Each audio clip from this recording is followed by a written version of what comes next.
जय हिंद प्यारे बच्चों, स्वागत है आपका खान स्मार्ट क्लास में। मैं खान सर आप लोगों को क्लास 10 की बायोलॉजी पढ़ा रहा हूँ।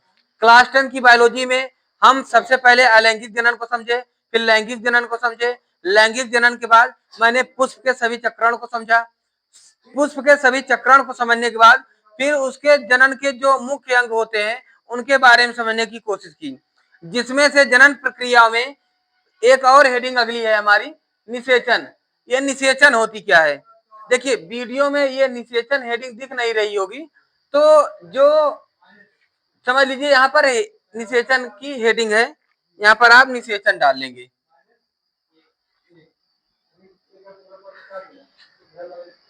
निषेचन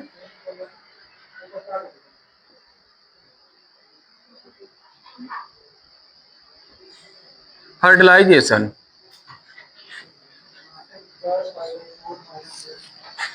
तो इसे ध्यान देंगे, ये जनन की प्रक्रिया होती है, निषेचन होती क्या है इसको देखो। सभी लोग इससे पहले व्यवहारिक भाषा में मैंने सबको बता ही दिया था, समझ गए हो। क्या होती है? नर तथा मादा युग्मकों के केंद्रकों के आपस में मिलने को निषेचन कहते हैं, ठीक है ना। नर तथा मादा के संयोग से जो केंद्रक का मिलना होता है उसी को ही हम निषेचन कहते हैं, ठीक है ना। निषेचन भी दो निषेचन होती है, जब एक नर युग्मक दो अंडाणु से मिलता है या दो अंडाणु से जब मिलता है तो उसे हम द्विनिषेचन कहते हैं, ठीक है ना। तो इसी प्रक्रिया को, इसी को ही हम कहते हैं सत्य निषेचन। क्या कहते हैं? सत्य निषेचन, ठीक है ना। जैसे अवृतबीजी पौधों में पराग नलिका से मुक्त हुए दो नर युग्मकों में से एक नर युग्मक अंड कोशिका से मिलता है तथा दूसरा नर युग्मक द्वितीय केंद्रक से मिलता है तो उसे हम द्विनिषेचन कहते हैं, ठीक है ना। इसके कुछ विशेषता, इसको ध्यान देना। निषेचन के दौरान पराग नलिका का बीजांड में प्रवेश बीजांड द्वार द्वारा होता है। बीजांड द्वार द्वारा यहां से आएगी, ये इस रास्ते से यहां से जाएगी, है ना। बीजांड द्वार द्वारा होता है।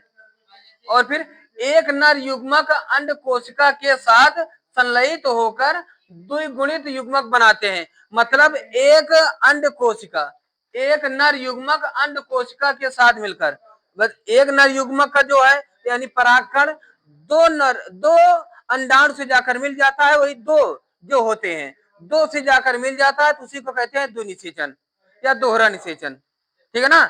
इसी को कह रहे हैं कि अंड कोशिका के साथ संलयित होकर द्विगुणित युग्मक बनता है, ठीक है ना। इसी द्विगुणित युग्मक को सत्य निषेचन कहते हैं। इसी को ही हम क्या कहते हैं भाई, जब दो मिल जाते हैं, नर युग्मक आके दो से मिल गए, इसी को हम क्या कहते हैं? सत्य निषेचन। क्लियर है इतनी बात? यही समझ गए। और फिर जब हमारा यहाँ से स्टिग्मा से, ये हमारा स्टिग्मा है ना, जब हमारा पोलन ट्यूब से आएगा कण तो ये बीजांड द्वार से ही तो अंदर जाएगा, फिर यहाँ जाएगा, जब बीजांड द्वार में जाएगा तो फल बनना फिर प्रारंभ हो जाएगा, फिर ये अपना समय के अनुसार फल बदलना चालू कर देगा, ठीक है ना। जिसमें सारी प्रक्रिया मैंने ओवरी, ये ओवरी है और यहाँ पर ध्रुवीय केंद्रक, यहाँ पर केंद्रक है, यहीं पर केंद्रक बनता है, ध्रुवीय केंद्रक, है ना। यहीं पर ध्रुवीय केंद्रक यानी पोलन न्यूक्लियाई, ठीक है ना।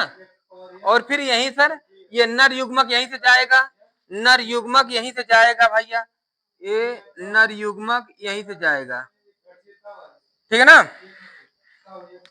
नर युग्मक यहीं से जाएगा और ये तो पुष्प वृंति है, इसको पुष्प वृंति बताएगा, जहां पर पुष्प जो लगी रहती है पेड़ पे वो पुष्प वृंति है, ठीक है ना। और यहाँ पर ये जाने के बाद ये एक सेल है, अंडा से जाकर जब मिलेगा तो ये देखो अंड समुच्चय, अंड गैमेट्स, है ना, ये लिखा गया है।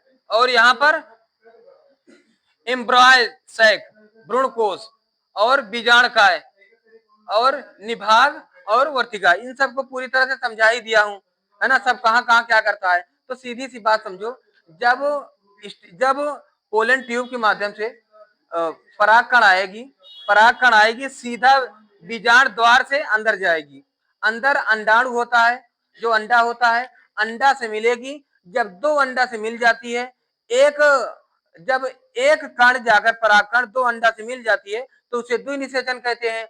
इसी द्विनिषेचन को हम सत्य निषेचन भी कहते हैं, ठीक है ना, सत्य निषेचन भी कहते हैं।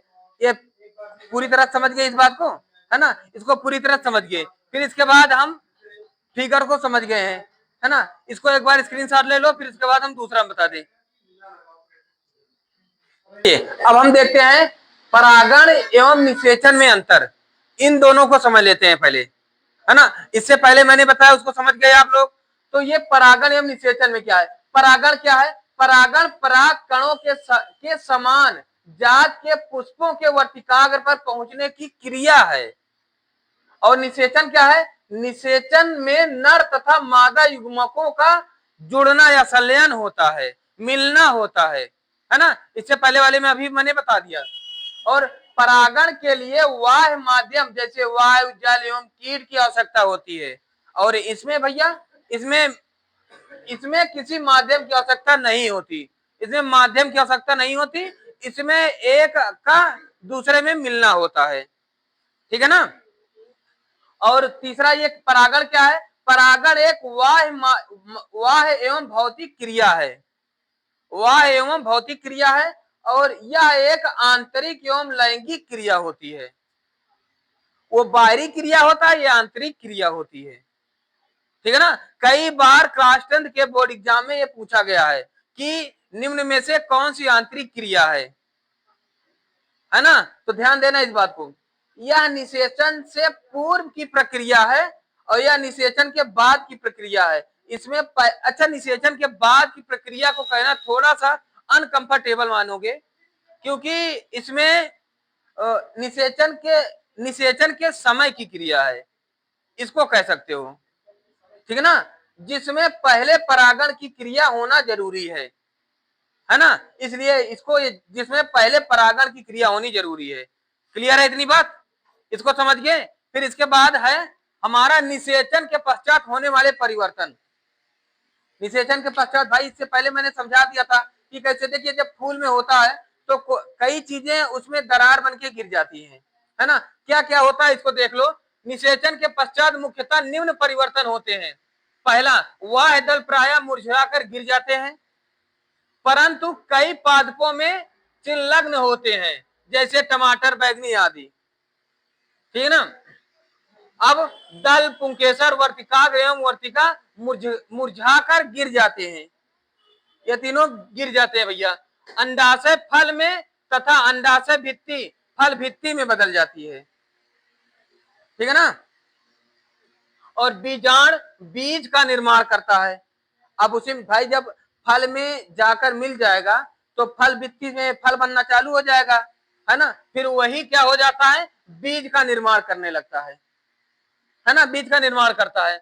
और अंड द्वार बीजांड द्वार बनाता है, अंड द्वार से बीजांड द्वार बनता है ना। बीजांड काय नष्ट हो जाता है। भ्रूण कोश में क्या होता है कि अंड कोशिका भ्रूण बनाती है ना। एम्ब्रॉय सैक में क्या होता है, अंड कोशिका भ्रूण बनाती है और सहायक कोशिकाएं नष्ट हो जाती है और प्रतिमुखी कोशिकाएं नष्ट हो जाती हैं। और द्वितीय केंद्रक भ्रूण कोश बनाता है, जो भ्रूण के परिवर्धन के समय भ्रूण कोश के कारण भ्रूण का उचित परिवर्धन होता है तथा अच्छे व स्वस्थ बीज बनाते हैं, ठीक है ना। अब निषेचन के पूर्व फल का भाग और निषेचन के पश्चात नया रूप कैसा होता है। अंडाशय, इसमें अंडाशय क्या होता है, फल में बदल जाता है। बीजांड क्या होता है, बीज में बदल जाता है। अंडकोश का क्या होता है, भ्रूण यानी नन्हे पौधों में बदल जाता है। और वाह्य दल, जिसे वाह्य दल या दलपुंज या पुंकेसर, ये मुरझाकर गिर जाते हैं, ठीक है ना। इतनी बात सब तो समझा दिया हूं, है ना। इसमें कोई बड़ी बात नहीं, इसमें और समझाने की क्या विशेष डिटेल की जरूरत नहीं है। इसके बाद इसको समझ गए हो, बस इसको लिखना था।